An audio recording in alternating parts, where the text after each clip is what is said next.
A paz, Senhor amados, voltamos para mais uma leitura diária da Bíblia, livro de 2 Reis, capítulo 4. Eliseu aumenta o azeite da viúva. Uma mulher das mulheres dos filhos dos profetas, clamou a Eliseu dizendo: Meu marido, teu servo, morreu, e tu sabes que o teu servo temia o Senhor, e veio o credor a levar-me os meus 2 filhos para serem servos. E Eliseu lhe disse: Que te hei de eu fazer? Declara-me que é que tens em casa. E ela disse: Tua serva não tem nada em casa, senão uma botija de azeite. Então disse ele: Vai, pede para ti vasos emprestados a todos os teus vizinhos, vasos vazios, não poucos. Então entra e fecha a porta sobre ti e sobre teus filhos, e deita o azeite em todos aqueles vasos, e põe a parte que estiver cheio. Partiu, pois, dele, fechou a porta sobre si e sobre seus filhos, e eles lhe traziam os vasos, e ela os enchia. E sucedeu que, cheios que foram os vasos, disse a seu filho: Traze-me ainda um vaso. Porém ele lhe disse: Não há mais vaso nenhum. Então o azeite parou.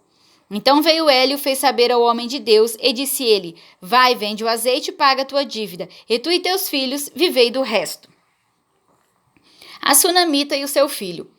Sucedeu também um dia que, indo Eliseu a Sunem, havia ali uma mulher grave, a qual o reteve a comer pão.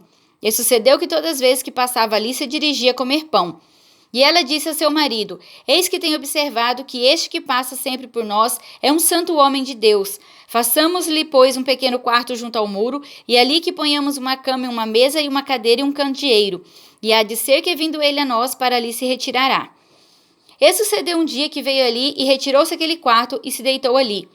Então disse ao seu moço Gease: Chama esta sunamita. E chamando-a a ele, ela se pôs diante dele, porque ele tinha dito: Dize-lhe, eis que tu nos tens tratado como todo desvelo. Com todo desvelo, que se há de fazer por ti? Haverá alguma coisa que se fale por ti ao rei ou ao chefe do exército? E dissera ela: Eu habito no meio do meu povo. Então disse ele: Que se há de fazer, pois, por ela? E Gease disse: Ora, ela não tem filho, e seu marido é velho. Pelo que disse ele: Chama-a. E chamando a ele, ela se pôs à porta. E ele disse: A este tempo determinado, segundo o tempo da vida, abraçarás um filho. E disse ela: Não, meu senhor, homem de Deus, não mintas a tua serva. E concebeu a mulher e deu à luz um filho, no tal tempo determinado, segundo o tempo da vida que Eliseu lhe dissera.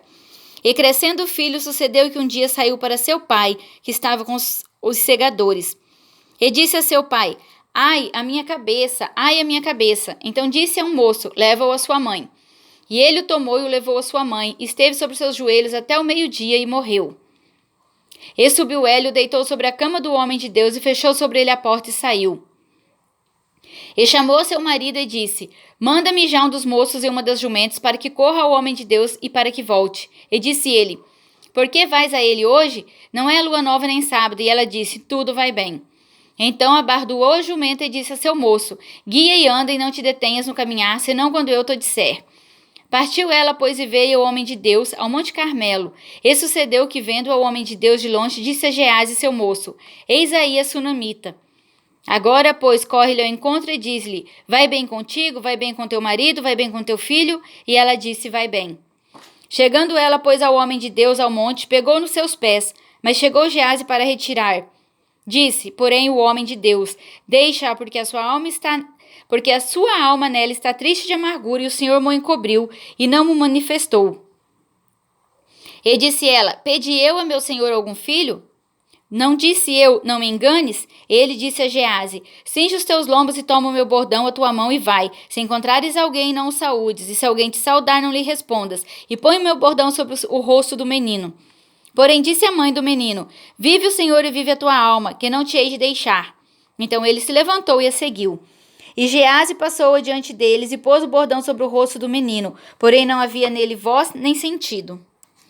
E voltou a encontrar-se com ele e lhe trouxe aviso, dizendo: Não despertou o menino. E chegando Eliseu àquela casa, eis que o menino jazia morto sobre a sua cama. Então entrou ele e fechou a porta sobre eles ambos e orou ao Senhor. E subiu e deitou-se sobre o menino, e pondo a sua boca sobre a boca dele, e os seus olhos sobre os olhos dele, as suas mãos sobre as mãos dele, se estendeu sobre ele, e a carne do menino aqueceu. Depois voltou e passeou naquela casa de uma parte para outra, e tornou a subir e se estendeu sobre ele. Então o menino espirrou 7 vezes, e o menino abriu os olhos. Então chamou a Gease e disse: Chama essa sunamita. E chamou-a e veio a ele. E disse ele: Toma o teu filho. E veio ela e se prostrou a seus pés e se inclinou à terra e tomou o filho e saiu. E tomou seu filho e saiu. A morte que havia na panela é tirada. E voltando Eliseu a Gilgal, havia fome naquela terra, e os filhos dos profetas estavam assentados na sua presença. E disse ao seu moço: Põe a panela grande ao lume e faz um caldo de ervas para os filhos dos profetas. Então saiu ao campo a apanhar ervas e achou uma parra brava, e colheu dela sua capa cheia de coloquíntidas. E veio e as cortou na panela do caldo, porque as não conheciam. Assim tiraram de comer para os homens. E sucedeu que, comendo eles aquele caldo, clamaram e disseram: Homem de Deus, há morte na panela. Não puderam comer. Porém ele disse: Trazei, pois, farinha, e deitou-a na panela e disse: Tirai de comer para o povo. Então não havia mal nenhum na panela. 20 pães satisfazem 100 homens. E um homem veio de Baal Salisa e trouxe ao homem de Deus pães das primícias, 20 pães de cevada e espigas verdes na sua palha, e disse: Dá ao povo para que coma. Porém seu servo disse: Como hei de eu pôr isso diante de 100 homens? E disse ele: Dá ao povo para que coma, porque assim diz o Senhor: Comer-se-á e sobejará. Então lhe pôs diante comer, e deixaram sobejos, conforme a palavra do Senhor. Amém?